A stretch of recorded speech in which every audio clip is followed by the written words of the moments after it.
हूं आपके साथ ज्योति पांडे। नेशन न्यूज 24 पर हम आपको दिखाएंगे देश दुनिया से जुड़ी तमाम बड़ी और मुख्य खबरें। तो चलिए शुरुआत करते हैं कुछ खास खबरों से। आज हमारे साथ बातचीत में मौजूद रहे जनसुराज के गोपालगंज जिला के संगठन महासचिव राधा रमण मिश्रा। पेश है उनसे जनसुराज के बारे में संवाददाता गोपालगंज से प्रभात तिवारी की खास बातचीत। आज हमारे साथ मौजूद हैं गोपालगंज जिले के माझा प्रखंड गौसिया पंचायत के मुखिया राधा रमण मिश्र जी और जनसुराज के संगठन महासचिव गोपालगंज के हैं और जिला मुखिया संघ के मार्गदर्शक भी हैं और आत्मा के अध्यक्ष भी हैं माझा प्रखंड के, और शुरू से ही सामाजिक कार्यों में बहुत अग्रसर रहे हैं। आइए आज हम इनसे जनसुराज के कुछ बिंदुओं पर प्रश्न करेंगे। मुखिया जी, बहुत बहुत स्वागत है आप हमारे चैनल में आपका। आपको भी बहुत बहुत धन्यवाद। मुखिया जी, ये जनसुराज अभियान जो है, इसमें जनसुराज अभियान का मुख्य उद्देश्य क्या है? देखिए, जनसुराज अभियान का मुख्य उद्देश्य बिहार में एक बेहतर और समृद्ध समाज का निर्माण करना। इसका लक्ष्य है कि समाज के योग्य और अच्छे लोग राजनीति में आकर बिहार की प्रगति के पथ पर अग्रसर करें। अभियान के माध्यम से आज की जो पीढ़ी है जागरूक नहीं हुई तो बच्चों को भी दूसरे राज्यों में जाना पड़ेगा और वहाँ मजदूरी की भीख मांगनी पड़ेगी।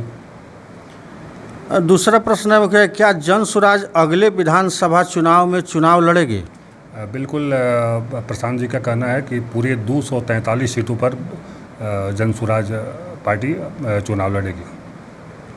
अच्छा, इसी क्रम में तीसरा प्रश्न है, क्या प्रशांत किशोर बिहार के लिए एक दूरदर्शी नेता साबित हो सकते हैं? जी बिल्कुल, प्रशांत किशोर जी अपने हर सभा में कहते हैं कि बिहार के लोगों को लगता है कि शर्ट के ऊपर जो गंजी पहनता है वही नेता है, जबकि ऐसा बिल्कुल नहीं है। प्रशांत किशोर पढ़े लिखे हैं, देश के अलग अलग नेताओं के साथ काम करने का उनको अनुभव है, इसलिए वो बिहार के लिए एक दूरदर्शी नेता साबित हो सकते हैं। उन्होंने बिहार में पदयात्रा के समय गाँव-गाँव में यह कहा है कि समाज के अच्छे लोग जब तक राजनीति में नहीं आएंगे तब तक बिहार का विकास संभव नहीं है।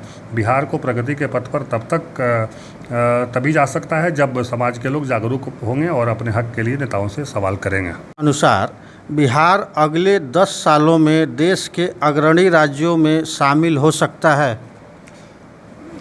देखिए, बिल्कुल प्रशांत किशोर जी का जो विजन है उसके अनुसार बिहार के लोग एकजुट होकर धर्म जाति से ऊपर उठकर बदलाव के पथ पर आगे बढ़ें तो बिहार अगले 10 सालों में देश के अग्रणी राज्यों में शामिल हो सकता है। उनका कहना है कि यह संभव है अगर लोग सही नेतृत्व का समर्थन करें।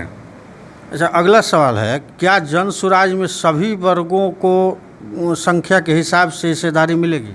जी बिल्कुल, जनसुराज का उद्देश्य है कि सभी वर्गों की संख्या के हिसाब से उचित प्रतिनिधित्व मिले, सभी की आवाज़ सुनी जा सके और सभी के हितों की रक्षा की जा सके। यही कारण है कि उन्होंने समाज के सभी वर्गों की उनकी संख्या के हिसाब से संगठन और टिकट देने की बात कही गई है। क्या जनसुराज में महिलाओं को भी उचित भागीदारी मिलेगी? जी बिल्कुल, प्रशांत जी का कहना है कि कम से कम पूरे बिहार में 40 महिलाओं को निश्चित रूप से विधानसभा में टिकट दी जाएगी। अच्छा, जनसुराज बिहार के बाकी दलों से कैसे अलग है?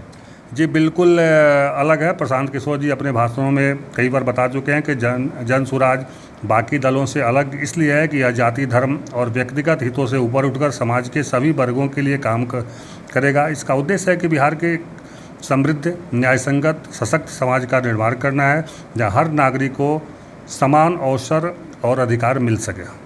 अच्छा, आखिरी सवाल है, क्या जनसुराज भी जैसे अटकलें आ रही है कि बिहार में किसी दल से गठबंधन करके चुनाव लड़ेगी या गठबंधन फ्री होके? नहीं, बिल्कुल ऐसा नहीं है। जनसुराज अकेले चुनाव लड़ेगी और किसी अन्य दल के साथ जुड़कर नहीं लड़ेगी और न ही चुनाव जीतने के बाद भी किसी दल से हमारा समझौता नहीं होगा। बहुत बहुत धन्यवाद मुखिया जी, हमारे साथ मौजूद थे आज राधा रमण मिश्रा जी, जनसुराज के संगठन महासचिव गोपालगंज के हैं, और इनसे कुछ प्रश्न मैंने पूछा, इन्होंने बखूबी उसका उत्तर दिया। बहुत बहुत धन्यवाद। आपको भी बहुत बहुत धन्यवाद।